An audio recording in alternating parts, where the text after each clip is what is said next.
আসসালামু আলাইকুম রহমতুল্লাহ। মুফতি আরিফ বিন হাবিব সাহেবের একটা ভিডিও ক্লিপ আমি দেখেছি। সেখানে তিনি 5 মিনিটের এই ভিডিওতে বেতে সালাত সম্পর্কে তিনি কয়েকটি হাদিস বলেছেন। প্রথমে তিনি যে হাদিসটা বলেছেন সেটা আছে মুসনাদে আহমদে। হাদিসটা হচ্ছে দলিশ নামাজের মাসাইল। এই হাদিসটা দেওয়া আছে 482 পৃষ্ঠা। এই হাদিসটা মুসনাদে আহমদে বর্ণনা করেছে। হাদিসটা হচ্ছে রাসূল সাল্লাল্লাহু আলাইহি ওয়াসাল্লাম এশার নামাজ শেষে রাসূল সাল্লাল্লাহু আলাইহি ওয়াসাল্লাম ঘরে প্রবেশ করে 2 রাকাত সালাত আদায় করলেন। অতঃপর আরও 2 রাকাত পড়তেন, যা পূর্বাপেক্ষা দীর্ঘ হতো। প্রথমে 2 রাকাত পড়তেন, পরে আরও 2 রাকাত পড়তেন। প্রথম 2 রাকাতের চেয়ে পরে 2 রাকাত বেশি দীর্ঘ হতো। সুম্মা আওতারা বিসালাসিন লা ইয়াফসিলু ফিহিন্না। অতঃপর তিনি 3 রাকাত বেতের পড়তেন এবং বেতের মাঝখানে, এখানে অনুবাদে বলা আছে তাতে মাঝে, অর্থাৎ 2 রাকাত শেষে সালাম ফিরাতেন না।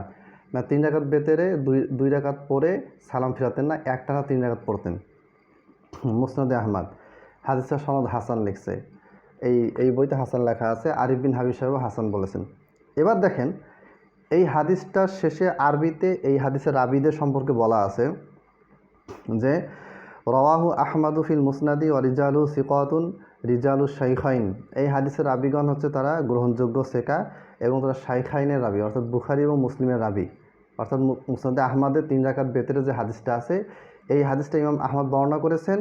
হাদিস নাম্বার 25,223। এই হাদিসের রাবিরা সবাই গ্রহণযোগ্য এবং তারা বুখারী মুসলিমের রাবি। মা খলা মুহাম্মদ ইবনি রশিদিন ওয়া ইয়াজিদ ইবনি ইয়াফিরিন দুইটা পড়া যায়। তবে 2 জন রাবি শাইখাইনের রাবি নয়, বুখারীর রাবি নয়, মুসলিমের রাবি নয়। একজন হচ্ছেন মুহাম্মদ বিন রাশেদ আর দ্বিতীয়জন হচ্ছে ইয়াজিদ বিন ইয়াফির দুইটাই পড়া যায়। আচ্ছা, মুহাম্মদ বিন রাশেদ ফাসিকাতুন ওয়াসাকাহু আহমাদু ওয়াবনু মাইন ওয়াবনুল মাদিনী ওয়াবনুল মুবারক ওয়ান্নাসাই। ঠিক আছে, এই রাবি শেখা কোনো সমস্যা নেই। দ্বিতীয় যে রাবিটা, ওয়া আম্মা ইয়াজিদ ইবনু ইয়াফুর ফামিন রিজালি তাজিল যাকারাহু ইবনু হিব্বান ফি সিকাত। ইমাম ইবনে হিব্বান ইয়াজিদ বিন ইয়াফুরকে তার আসিকত গ্রন্থে উল্লেখ করেছেন। একাই উল্লেখ করেছেন, কেউ তাকে সেকা বলে নাই। ইবনে হিব্বান মুতাসাহিল ছিলেন। তিনি যদি কোনো রাবিকে এককভাবে সেকা বলতেন, সেটা মুহাদ্দিসরা গ্রহণ করতেন না। আচ্ছা, ওয়াকাল আল বুরকানি কুলতুল দারাকুতনি ইয়াজিদ ইবনু ইয়াফুর আনিল হাসানি। হাসান বসরি থেকে যখন ইয়াজিদ বিন ইয়াফুর হাদিস বর্ণনা করে, তখন সেটা কেমন, এই প্রশ্নটা ইমাম বুরকানি করেছিলেন ইমাম দারাকুতনিকে। কলা, ইমাম দারাকুতনি বলেছেন বসরিউন মারুফুন ইউতাবারু বিহ। অর্থাৎ ইয়াজিদ বিন ইয়াফুর তিনি হচ্ছেন বসরের অধিবাসী। মারুফুন তিনি গ্রহণযোগ্য, পরিচিত। তিনি পরিচিত, গ্রহণযোগ্য নয়। ইউতাবারু বিহ, তার হাদিস এতেবারযোগ্য। এতেবারযোগ্য মানে কি, একজন ব্যক্তি একটা হাদিস বর্ণনা করেছে কিন্তু হাদিসটা দুর্বল। এখন এই দুর্বলতার একটা পরিমাপ আছে। যদি বেশি দুর্বল হয় বাতিল হয়ে যায়, কম দুর্বল যদি হয় তাহলে সেটা সরাসরি গ্রহণযোগ্য না হলেও অন্য কোনো হাদিসের সাথে সঙ্গী হিসেবে, শাহেদ বা মোতাবাদ হিসেবে অথবা সমর্থক বর্ণনা হিসেবে অন্য হাদিসের সাথে এই হাদিসটাকে ফিট করা যায়। অর্থাৎ ইয়াজিদ বিন ইয়াফুর যে হাদিসটা বর্ণনা করেছেন বা যে হাদিস বর্ণনা করে, সেটা দুর্বল হলেও এটা অন্যান্য হাদিসের সাথে এটাকে সমর্থন সূচক হাদিস হিসেবে এটা বর্ণনা করা যায়। এটাকে বলা হয় আল এতেবার। অর্থাৎ দুর্বল হলেও সেটাকে অন্য হাদিসের সাথে সমর্থন সূচক হিসেবে বা সাক্ষী স্বরূপ পেশ করা যায়। তার মানে বোঝা গেল যে ইমাম দারাকুতনির মতে ইয়াজিদ বিন ইয়াফুর একজন দুর্বল রাবি এবং তিনি দুর্বল হাদিস বর্ণনাকারী। এটা এখানে উল্লেখ করে নেই। এরপরে দেখেন, ওয়াকাদ যাকারাহুল বুখারী ফি তারিখিহি আল কাবীর। ইমাম বুখারী তার তারিহুল কাবীরে বর্ণনা করেছেন। ইবনে আবি হাতিমিন ফিল জারহি ওয়াত তাদিল। ইমাম ইবনে আবি হাতিম আল জারহ ওয়াত তাদিল গ্রন্থে ইয়াজিদ বিন ইয়াফুরের কথা উল্লেখ করেছেন। ওয়ালাম ইয়াযকুরা ফিহি জারহান। আর এই উভয় ইমাম বুখারী এবং ইমাম ইবনে আবি হাতিম, তারা তাদের কিতাবে ইয়াজিদ বিন ইয়াফুরকে বর্ণনা করেছেন কিন্তু কোনো জারাহ করেন নাই। মানে বোঝাতে চাচ্ছে যে ইয়াজিদ বিন ইয়াফুরের ব্যাপারে কোনো সমালোচনা ইমাম বুখারী তার তারিহুল কাবীরে করেন নাই, ইমাম ইবনে আবি হাতিমও করেন নাই। খুবই ভালো কথা। তাহলে ইমাম বুখারী রাহিমাহুল্লাহ তারিহুল কাবীর গ্রন্থে বুকে হাত বাঁধার হাদিসের রাবি মুআম্মাল বিন ইসমাইলকে বর্ণনা করেছেন। তো মুআম্মাল বিন ইসমাইলকে বর্ণনা করার পরে আপনারা কি বলেন যে ইমাম বুখারী মুনকারুল হাদিস বলেছেন, অথচ ইমাম বুখারী তাকে মুনকারুল হাদিসও বলেন নাই এবং কোনো জারাহ বা সমালোচনাও করেন নাই। এখানে শিরে মাদার সামাজকার হাজাম কারগাই একটা কথা আছে উর্দু ভাষাতে, উর্দু হিন্দিতে বলে, সেটা হচ্ছে মায়ের দুধ মনে করে হজম করে ফেলা। কি হজম করেছেন দেখেন, আমি আমার ল্যাপটপে সব তথ্য জমা করেছি। এই যে এতগুলো বক্তব্য দলিশ নামাজের মাসালে দেওয়া আছে, আবার আরিফ বিন হাবিব তিনি এই হাদিসটা বর্ণনা করলেন, সনদ হাসান বললেন, কিন্তু ইয়াজিদ বিন ইয়াফুরের ব্যাপারে তারা যে কথাগুলি বলেছেন সেটা এক পক্ষের কথা।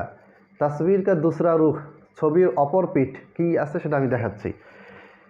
আলবানী রহিমাল্লাহ বলেছেন, আলবানীর কথা বলি, গা জলে জলুক, সমস্যা নেই।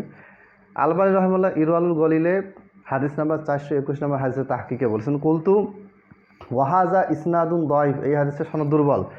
ইয়াজিদু হাজা ক্বালা যাহাবিয়্যু লাইসা বিহুজ্জাতিন, এই যে ইয়াজিদ বিন ইয়াফুর এই রাবির ব্যাপারে ইমাম যাহাবি রহিমাল্লাহ বলেছেন লাইসা বিহুজ্জাতিন, তার হাদিস দলিলযোগ্য নয়, দলিল হিসেবে লেখাও যাবে না, দলিল হিসেবে পেশ করাও যাবে না। অকাল দারাকুতনিয়্যু ইউতাবারু বিহি, ইমাম দারাকুতনি বলেছেন তিনি এতেবারযোগ্য, তার বর্ণনায় মোতাবার হিসেবে গ্রহণযোগ্য হয়, মানে অন্য হাদিসের সমর্থনে পেশ করার জন্য যোগ্য হয়, মানে এককভাবে এটা গ্রহণযোগ্য নয়। আচ্ছা, এরপরে ওয়াকা আন্নাহু মিন আজলিহি দাওয়াফাল ইমামু আহমাদু ইসনাদাহু, আর এ কারণে সম্ভবত ইমাম আহমদ বিন হাম্বল এই হাদিসটাকে কী করেছেন, দুর্বল বলেছেন। এটা হচ্ছে 421 নম্বর হাদিসের তাহকিক ইরওয়ালুল গলিল। এখানে বোঝা গেল ইয়াজিদ বিন ইয়াফুর একজন দুর্বল রাবি, যেটা আমি অলরেডি বলেছি। এবার দেখেন না, আল জামিয়া ফিল জারহি ওয়াত তাআদিল, অনেকগুলি ইমামের যারা তাদিলগুলি একটা গ্রন্থে বর্ণনা করা হয়েছে, সেটার নাম আল জামিয়া ফিল জারহি ওয়াত তাআদিল। আধুনিক একটা বই, খুব চমৎকার একটা বই। এই বইয়ে ওই কথাগুলি উল্লেখ আছে যে কথাটা দলিল সহ নামাজের মাসাইলে ছিল, যেটা আমি পড়েছি। ঠিক আছে, 2 নম্বর দলিল। 3 নম্বরে হাফেজ যাহাবি স্বয়ং যে কিতাবটা মিজানুল এতেদাল, যেটা আলবানী রহিমাল্লাহ উল্লেখ করেছেন যে ইয়াজিদ বিন ইয়াফুর আনিল হাসানিল বসরি, ইয়াজিদ বিন ইয়াফুর তিনি হাদিস বর্ণনা করেছেন হাসান বসরি থেকে, মানে হাসান বসরির ছাত্র হচ্ছেন ইয়াজিদ বিন ইয়াফুর। লাইসা বিহুজ্জাতিন, এই ইয়াজিদ বিন ইয়াফুর এই ব্যক্তিটা দলিলযোগ্য নয়। অকাল দারাকুতনিয়্যু ইউতাবারু বিহি, আর দারাকুতনি বলেছেন যে তাকে দিয়ে এতেবার করা যায়, তার হাদিসগুলি এতেবার করা যায়, এতেবারযোগ্য। এবার হাফেজ যাহাবির আরেকটা কিতাব আছে, এই কিতাবটার নাম হচ্ছে আল মুগনি ফি দুআফা, অর্থাৎ জয়ীফ রাবিদের জীবনী তিনি এই কিতাবে এনেছেন। সেখানেও তিনি একই কথা বলেছেন, ইয়াজিদ ইবনু ইয়াফুর আনিল হাসানি, ঠিক আছে, শাইখুন বসরিউন লাইসা বিহুজ্জাতিন। তার মানে আল মুগনি ফি দুআফা জয়ীফ রাবিদের কিতাবে হাফেজ যাহাবি ইয়াজিদকে বর্ণনা করেছেন, তার মানে বোঝা গেল ইয়াজিদ হচ্ছেন একজন দুর্বল রাবি। এরপরে আল আরফুস সাজি, যেটা আনোয়ার শাহ কাশ্মীরির বক্তব্য লিখেছেন তার ছাত্র। আল আরফুস সাজি বইতে লেখা আছে, ওয়াকানা ইউতিরু বিসালাসিন লা ইয়াফসিলু বাইনাহুন্না অফিস সানাদিহি রজুলুন মুতাকাল্লামুন ফিহি ওয়া হুয়া ইয়াজিদ ইবনু ইয়াফুর। আর এই যে হাদিসটা মুসনাদে আহমদের যে হাদিসটা, যেখানে 3 রাকাত বেতের কথা বলা আছে এবং 3 রাকাত বেতের মাঝখানে 2 রাকাত শেষে সালাম ফিরাতেন না মর্মে যে বক্তব্যটা আছে, এই হাদিসটার সনদে রজুলুন একজন ব্যক্তি আছে, একজন রাবি আছে, মুতাকাল্লামুন ফিহি যিনি সমালোচিত, ওয়াহুয়া আর তিনি হচ্ছেন ইয়াজিদ বিন ইয়াফুর, আর তিনি হচ্ছেন ইয়াজিদ বিন ইয়াফুর। এটা হচ্ছে আল আরফুস সাজি, প্রথম খণ্ড 430 পৃষ্ঠা। তাহলে কি বোঝা গেল, ইয়াজিদ বিন ইয়াফুর এই হাদিসের একজন সমালোচিত রাবি, দুর্বল রাবি, তার বর্ণনা গ্রহণযোগ্য নয়। ইমাম দারাকুতনির মতে গ্রহণযোগ্য হিসেবে পেশ করা যেতে পারে, একটা গ্রহণযোগ্য রাবি, গ্রহণযোগ্য একটা হাদিসের সাথে এই ইয়াজিদ বিন ইয়াফুর দুর্বল হাদিসটা এখানে সমর্থন সূচক হিসেবে এখানে যুক্ত করা যেতে পারে, কিন্তু এককভাবে এই ইয়াজিদের এই হাদিসটা বর্ণনা গ্রহণযোগ্য নয়, বর্ণনা করা যাবে না, গ্রহণ করা যাবে না, দলিল হিসেবে বর্ণনা করা যাবে না। তাহলে বোঝা গেল আরিফ বিন হাবিব সাহেব এখানে যে হাদিসটা বর্ণনা করেছেন, সেই হাদিসে ইয়াজিদ বিন ইয়াফুর নামক দুর্বল রাবি আছেন। এই রাবির কারণে এই হাদিসটা দুর্বল, এবং সামনে তিনি আরও কয়েকটা হাদিস বলেছেন, সেগুলো তাহকিক আমি সামনে আপনাদের সামনে পেশ করব। আর এই বইটা দলিল সহ নামাজের মাসাইল, যেই বইয়ের শুরুতে প্রত্যেকটা পৃষ্ঠাতে শুরুতে শেষে মাঝখানে বারবার লা মাযহাবি শাইখদের ধোঁকাবাজি ভণ্ডামি নাকি তুলে ধরছে, জালিয়াতি তুলে ধরছে, জালিয়াতি নিজেরাই করেছে।